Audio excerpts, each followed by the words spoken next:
Hello YouTube, it's your boy B3 back with another kicking graphic novel review. Got a fun trade for you guys today.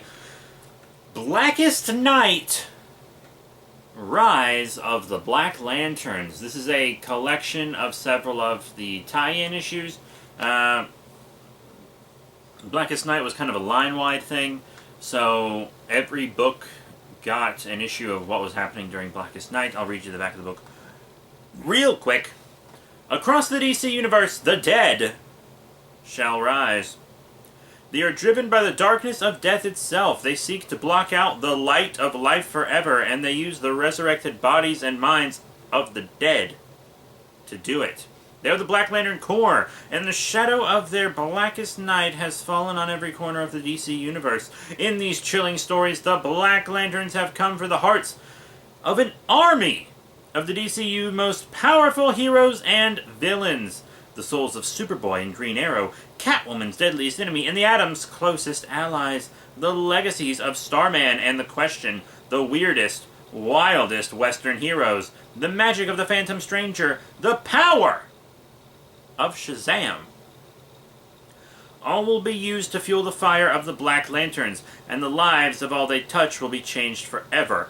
Written and illustrated by a core of comics' greatest talents, including Jeff Johns, James Robinson, Greg Rucka, Denny O'Neil, Dan Didio, Peter J. Tomasi, Tony Bedard, J.K. Krul, Dennis Cowan, Bill Schickzagzagwix, Ryan Sook, Don Kramer, and more. Blackest Night, Rise of the Black Lanterns is a thrilling, sprawling saga of resurrection and revenge. Yeah, the first one is for the Atom. His dead ex-wife is torturing him, and so are Hawkman and Hawkwoman, Black Lantern. It was pretty standard. The second one was Phantom Stranger. I liked the Atom one. Didn't like the Phantom Stranger one. I thought it was pretty, dumb.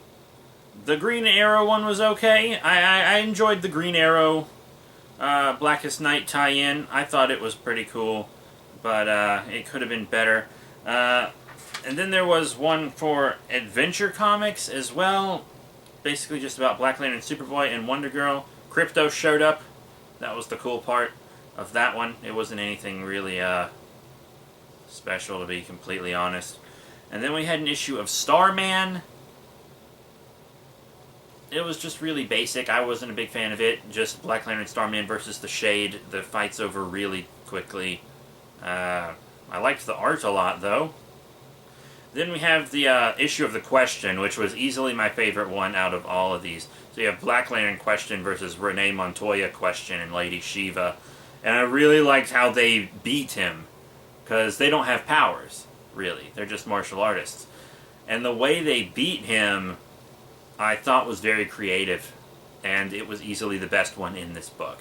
There's also an issue of Catwoman. If you were reading that Catwoman run, it was definitely a must-read. I really liked the Black Lantern Black Mask.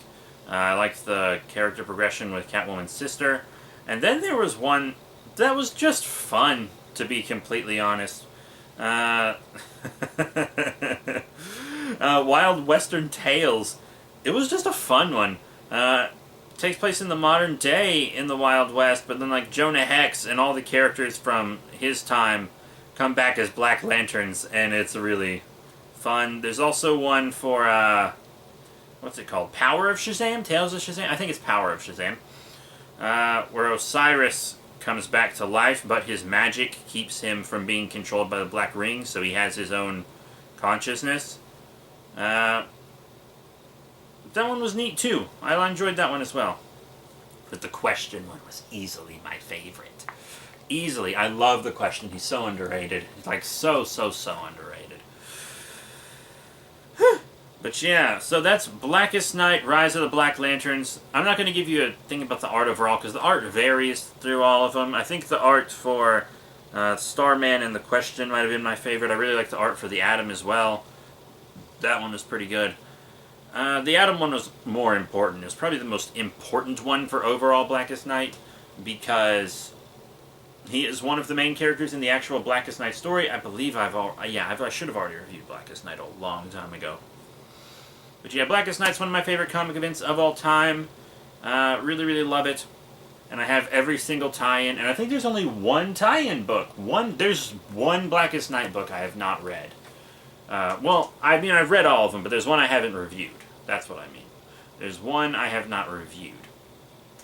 And, that's all. That's it. So, once again, this was Blackest Night, Rise of the Black Lanterns. You can see it in the title. I shouldn't have to explain it. But, I enjoyed it. You know, it's an okay book. You know, I like some of the stories I wasn't a big fan of, some I was a huge fan of, but most of them were just okay. They were just whatever. Just a quick tie-in to get people's money. That's it. Thank you all once again for your support, and I'll see you all next time. Don't know what I'm going to review. Thinking maybe a Justice League, some Dark Knight's Metal stuff. There's also some Spider-Man stuff I want to touch on. Maybe a little Venom action, some Carnage action. But I'll see you all next time.